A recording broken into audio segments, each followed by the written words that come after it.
আপনি চাকরির ন্যায্যতা চাইলে আপনি রাজাকার। আওয়ামী লীগ বা শেখ হাসিনা গত 15 বছর যাবৎ যে ইতিহাসগুলো আমাদেরকে গেলানোর চেষ্টা করেছে, সেখানে আওয়ামী লীগেরই অন্যান্য লোকেরা নাই। এই ধরনের দিবসগুলো ছিল আওয়ামী লীগের পার্টিদের সন্ত্রাস করার একটা মহড়া, সন্ত্রাসী মহড়া দেখানোর একটা উপলক্ষ ছিল। কোন রকম জাস্টিস, কোন রকম ইনসাফ প্রতিষ্ঠা করতে ব্যর্থ হয়েছে আইনি কাঠামো। যে বাংলাদেশের ইতিহাসের সাথে যে নির্মমতম কু আওয়ামী লীগ করেছে, সেই ইতিহাসগুলো এখন পুনরুদ্ধার করার প্রক্রিয়ায় আছে। আমাদের এই 52 ভাষা আন্দোলন, দেখেন যে আওয়ামী লীগ সরকার বা আওয়ামী লীগ শেখ হাসিনা আমাদের ইতিহাসের সাথে এত বড় অন্যায় করেছে, এত বড় জুলুম করেছে যে তারা শেখ মুজিবুর রহমানকেও পারলে তাকে ভাষা আন্দোলনের রূপকার বানিয়ে দেয়। যেখানে তার ভূমিকা ছিল না, সেখানে আপনার তাকে জোর করে প্রতিষ্ঠা করা দরকার কি? বাকি যাদের ভূমিকা আছে তাদেরকে বাদ দিয়ে।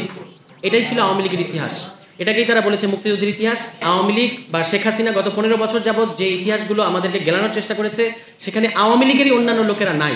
তাজউদ্দিন আহমদ নাই, সিরাজুল আলম খান নাই, মাওলানা ভাসানী হচ্ছেন আওয়ামী লীগের প্রতিষ্ঠাতা, তিনি নাই।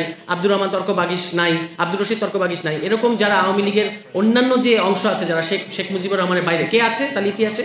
শুধু আছে শেখ মুজিবুর রহমান আর শুধু আছে শেখ মনি। রাজাকারের বাচ্চা নিয়ে অনেক কিছু তারা আমাদের বক্তারা বলেছেন, আপনারা শুনেছেন।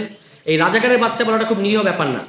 এটার সাথে কোটা সংস্কার আন্দোলন, এটাকে শুধু একটা ট্যাগিং হিসেবে দেখলে হবে না। এটার সাথে চাকরির সম্পর্ক করে ফেলেছে তারা, যে কোটা আপনি চাকরির ন্যায্যতা চাইলে আপনি রাজাকার।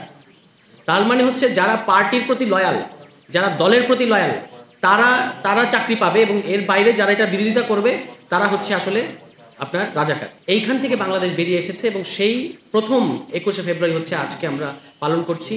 ফলে এই দিবসগুলো, আমাদের এই জাতীয় দিবসগুলো আমাদের জন্য অত্যন্ত গুরুত্বপূর্ণ, যে একটা আওয়ামী লীগের সন্ত্রাস মুক্ত, ফ্যাসিবাদ মুক্ত, দলীয় অত্যাচার মুক্ত, আগে যে একটা আনুষ্ঠানিকতা মাত্র ছিল যে আওয়ামী লীগের ভয়ে আওয়ামী লীগের পার্টি ক্যাডারদের, এই ধরনের দিবসগুলো ছিল আওয়ামী লীগের পার্টিদের সন্ত্রাস করার একটা মহড়া, সন্ত্রাসী মহড়া দেখানোর একটা উপলক্ষ ছিল।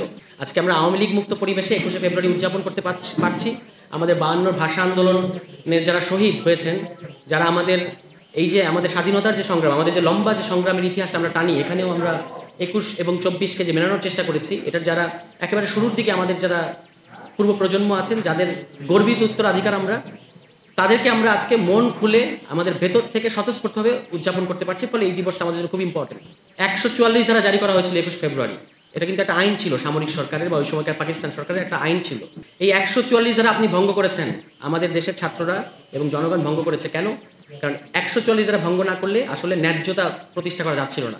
তার মানে আইন যদি ন্যায্যতার বিপক্ষে দাঁড়ায়, আইন যদি ইনসাফের বিপরীতে দাঁড়ায়, তাহলে ওই আইন ভেঙে ফেলা এটাই হচ্ছে কর্তব্য, এটাই হচ্ছে ইনসাফ, এটাই হচ্ছে ন্যায্যতা।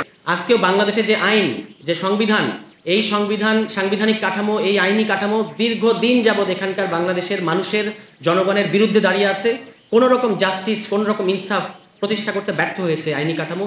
এই আইনি কাঠামোর মধ্যে লজিক দিয়ে তারা আমাদেরকে ক্রসফায়ার করেছে। তারা বলেছে যে আপনি যদি 46 নম্বর অনুচ্ছেদ পড়ে দেখেন, সেখানে বলা হচ্ছে যে রাষ্ট্রের প্রয়োজনে আইন শৃঙ্খলা রক্ষার স্বার্থে যে কোনো ব্যক্তির যে কোনো কাজকে তারা ভ্যালিড করতে পারবে।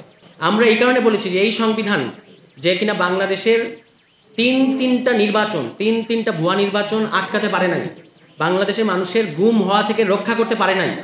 যদি কোনো নাগরিককে পুলিশ বিনা পরোয়ানায় ধরে নিয়ে যায়, তাহলে আপনার অধিকার আছে যে 24 ঘন্টার মধ্যে আমার ওই নাগরিকটাকে, আমার ওই লোকটাকে আদালতে আপনি হাজির করেন। এটা নিয়ম, এটাকে হ্যাবিয়াস কর্পাস বলা হয়।